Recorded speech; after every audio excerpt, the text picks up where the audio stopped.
warahmatullahi wabarakatuh. Alhamdulillahirrabbilalamin. Kak Muti pada kesempatan kali ini bisa menyapa kalian semua, para adik-adik, teman-teman di rumah dan dimanapun berada. Mudah-mudahan pada kesempatan kali ini kita semua selalu dalam keadaan yang sehat walafiat. Allahumma amin. Pada kesempatan hari ini, mari kita lanjutkan bersama ngaji kitab fikih, yaitu masih di kitab Safinatun Najah. Melanjutkan pembahasan kemarin yang menjelaskan tentang sesuatu yang membatalkan wudhu. Sebelum kita mulai ngaji pada hari ini, mari kita wasilah dulu. Mudah-mudahan pada kesempatan kali ini kita ngaji bersama dengan lancar, bisa diberi pemahaman yang mudah. Liridha'illahi ta'ala. Al-Fatihah. A'udzubillahi minasyaitonirrajim. Bismillahirrahmanirrahim. Alhamdulillahirabbil alamin. Arrahmanirrahim. Maliki yaumiddin. Iyyaka na'budu wa iyyaka nasta'in. Ihdinas siratal mustaqim. Siratal ladzina an'amta 'alaihim ghairil maghdubi 'alaihim waladdallin.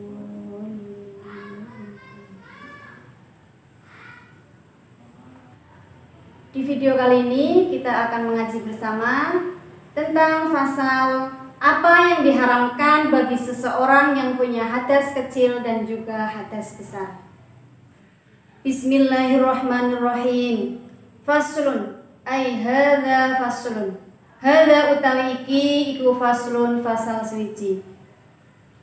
Man sapane wong intaqadha kang rusak apa wudune wong, haruma mangko haram alaihi ngatasé wong apa arba'atu asya'a papat pira-pira perkara. Endi rupane papat? As-sholatu siji haram salat, wa tawafu lan haram tawaf, wa masul mushafi lan haram dempok Quran, wa masul mushafi lan haram demek Quran, wa hamluhu lan haram gawa Quran. Pasal menerangkan tentang seseorang yang wudunya batal, yang wudunya rusak, itu diharamkan melakukan 4 perkara. Jadi ketika seseorang itu wudunya batal, maka dia tidak boleh melakukan 4 hal. Yang pertama, as-sholatu, dia tidak boleh melakukan sholat. Yang kedua, wat-tawafu, dia juga dilarang melakukan tawaf. Yang ketiga, wa masul mushafi, menyentuh mushaf, menyentuh Al-Quran. Orang yang batal wudunya tidak boleh menyentuh Al-Quran. Kemudian yang nomor 4, seseorang yang wudunya batal, seseorang yang wudunya telah rusak, tidak boleh membawa mushaf, membawa Al-Quran. Menyentuh saja juga haram, apalagi sampai membawanya. Jadi 4 hal tadi diharamkan untuk seseorang yang hadas kecil atau yang wudunya batal, wudunya rusak. Jadi seseorang yang wudunya batal tidak boleh melaksanakan, haram melakukan 4 hal. Yang pertama sholat, yang kedua tawaf, yang ketiga menyentuh Al-Quran, dan yang keempat adalah membawa Al-Quran. Mudah-mudahan bisa dipahami, dan kita lanjutkan pembahasan berikutnya. Bismillahirrahmanirrahim. Wa yahrumu lan haram 'alal junubi ing atase wong kang junub apa sittatu asya'a 6 pira-pira perkara. Endi rupane 6? As-sholatu siji salat, wa tawafu lan nomor lorone haram tawaf, wa masul mushafi lan nomor telune haram ngepok mushaf, wa masul mushafi lan nomor telune haram demek mushaf, wa hamluhu lan kaping papate haram nggawa mushaf, wal lubsu lan haram meneng fil masjidi ing dalem masjid, wa qiraatul qur'ani lan haram maca Al-Qur'an. Yang pertama tadi, hal yang diharamkan bagi seseorang yang hadas kecil, yang wudunya batal. Lanjut dengan sesuatu hal yang diharamkan bagi seseorang yang junub. Junub adalah keadaan seseorang ketika mengeluarkan mani atau bersetubuh. Jadi bersetubuh tanpa mengeluarkan mani maupun mengeluarkan mani tanpa bersetubuh itu sama-sama dinamakan junub. Harus mandi besar karena ini termasuk dengan hadas besar. Nah, seseorang yang junub itu dilarang melakukan 6 hal. Dilarang melakukan 6 perkara. Yang pertama yaitu dilarang melaksanakan sholat. Untuk orang yang junub, untuk orang yang hadas besar tidak boleh melaksanakan sholat. Yang kedua, tidak boleh melaksanakan tawaf, sama dengan sesuatu yang diharamkan untuk yang hadas kecil tadi, yang 4. Berarti yang pertama haram sholat, yang kedua tawaf, yang ketiga menyentuh Al-Quran, yang keempat membawa Al-Quran. Jadi antara hadas kecil dan hadas junub, hadas besar yang junub, yang 4 ini sama. Tetapi untuk yang hadas besar junub ini ditambah 2, yaitu wal lubsu, diam di dalam masjid, itu juga dilarang bagi orang yang junub. Wa qiraatul qur'ani, dan juga dilarang membaca Al-Qur'an. 6 perkara, 6 hal yang dilarang untuk seseorang yang junub adalah sholat, tawaf, menyentuh Al-Quran, membawa Al-Quran, diam di masjid, dan juga membaca Al-Quran. Bismillahirrahmanirrahim. Wa yahrumu lan haram bil haidi sebab haid apa asyratu asya'a 10 piro-piro perkara.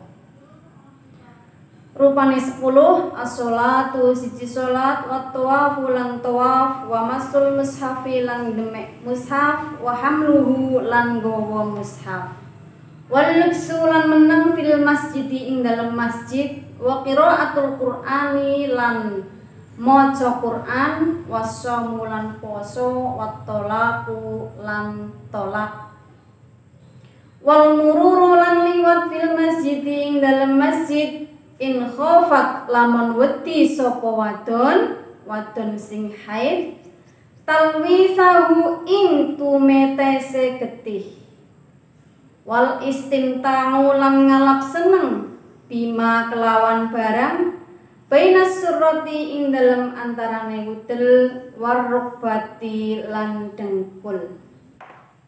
Setelah menjelaskan tentang hal yang diharamkan bagi orang yang batal wudunya, bagi orang yang junub, sekarang tiba saatnya tentang sesuatu yang diharamkan bagi seseorang yang haid.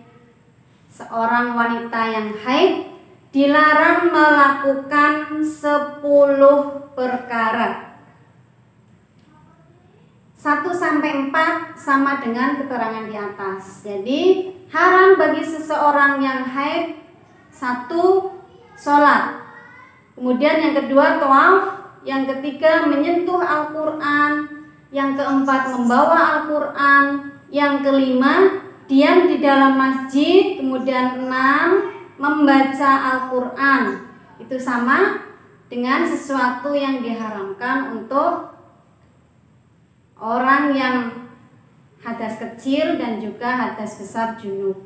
Tinggal ditambah dengan 4 hal yang diharamkan untuk perempuan yang haid. Jadi tadi sudah 6. Yang ketujuh yaitu wassaumu, haram melaksanakan puasa. Jadi orang yang haid, perempuan yang sedang di masa haid itu tidak boleh melaksanakan puasa. Kemudian yang ke-8 wattolaku, tolak. Perempuan yang sedang haid itu tidak boleh diceraikan. Jadi pada bapak-bapak, om-om, mas-mas, jika ada permasalahan dengan istri mau ditalak, nunggu sampai masa haidnya selesai, sampai suci. Kemudian yang nomor 8 yang diharamkan untuk perempuan yang haid yaitu wal mururu fil masjidi, lewat di masjid. Lewat itu tidak boleh bagi seorang perempuan yang sedang menstruasi, yang sedang haid, dengan catatan in khofat talwisahu, jika perempuan tadi khawatir, takut bahwasanya akan mengotori masjid. Talwisahu dengan keadaan haidnya, dengan bekas-bekas atau tetesan darah haidnya. Jika tidak khawatir, boleh saja lewat. Dan yang terakhir, yang nomor 10, hal yang diharamkan bagi perempuan yang sedang haid wal istimta'u bainas surrah war rukbah. Jadi tidak boleh bersenang-senang dengan bainas surrah war rukbah. Untuk pasangan suami istri bebas, dibebaskan melaksanakan atau melakukan, dibebaskan bersenang-senang dengan cara apapun. Tapi ketika istri haid dilarang istimta' bainas surrah war rukbah, tidak boleh bercumbu atau bercinta dengan sesuatu yang diantara pusar dan lutut. Selain itu silahkan. Jadi bapak-bapak, mas-mas dan om-om, hati-hati ya. Ketika istrinya sedang haid, tetap boleh bercinta, tetap boleh bercumbu, tapi harus tahu batasannya. Bainas surrah war rukbah, diantara pusar dan lutut itu tidak boleh sama sekali. Sabar ya, nunggu sampai masa suci datang, sampai haidnya selesai. 10 hal yang dilarang, yang haram dilaksanakan untuk seseorang perempuan yang sedang haid. Yang pertama, sholat. Yang kedua, tawaf. Yang ketiga, menyentuh mushaf, menyentuh Al-Quran. Yang keempat, membawa Al-Quran. Yang kelima, diam di masjid. Yang keenam, membaca Al-Quran. Yang ketujuh, puasa. Jadi orang yang haid itu tidak boleh melaksanakan puasa. Kemudian yang ke-8,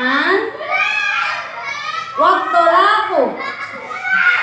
Abaikan suara anak-anak di luar, mereka lagi pada main. Wattolaku, haramkan untuk perempuan yang sedang haid, yaitu wattolaku, tidak boleh diceraikan. Ketika istri dalam keadaan haid, dalam keadaan menstruasi, itu tidak boleh dijatuhi talak. Ingat ya bapak-bapak, om-om, mas-mas, tidak boleh menjatuhkan talak kepada istri di saat menstruasi. Kemudian yang diharamkan seseorang yang sedang haid yang nomor 8, yang nomor 9. Wal mururu fil masjidi. Tidak boleh lewat di dalam masjid dengan catatan in khafat talwisahu. Bila perempuan tadi khawatir akan mengotori masjid. Kemudian yang terakhir, yang diharamkan untuk perempuan yang sedang haid wal istimta'u bainas surrah wal rukbah. Jadi pasangan suami istri silahkan kalian bebas bercinta, kalian bebas bercumbu kapanpun, termasuk juga ketika istri dalam keadaan menstruasi. Akan tetapi pada masa ini, pada masa istri menstruasi, pada masa istri haid, itu tidak boleh bercinta, tidak boleh bercumbu dan bersenang-senang bainas surrah wal rukbah, antara pusar dan lutut, yaitu organ sensitif kelamin. Organ sensitif itu tidak boleh sama sekali ketika istri dalam keadaan haid. Jadi itu tadi penjelasan dari kitab Safinatun Najah tentang sesuatu yang diharamkan, sesuatu yang haram dilakukan bagi seseorang yang hadas kecil dan juga hadas besar, termasuk hadas besar junub dan juga haid. Mudah-mudahan kita semua bisa mempraktekkan apa yang ada di dalam kitab Safinatun Najah agar kehidupan kita sehari-hari bisa berjalan dengan harmonis, karena kitab ini adalah kitab yang mengandung fikih ubudiyah. Apa yang kita laksanakan dalam kehidupan sehari-hari ada dalam kitab fikih berpedoman dengan ilmu fikih. Alhamdulillahirrahmanirrahim. Pada hari ini cukup sekian dulu. Mudah-mudahan kita semua termasuk golongan orang-orang yang mudah mendapatkan petunjuk. Mudah-mudahan kita semua termasuk golongan orang-orang yang terbuka akal pikirannya, agar kita bisa mempraktekkan apa yang telah kita peroleh dalam kehidupan kita sehari-hari. Cukup sekian pembahasan kitab Safinah pada hari ini. Wassalamualaikum warahmatullahi wabarakatuh.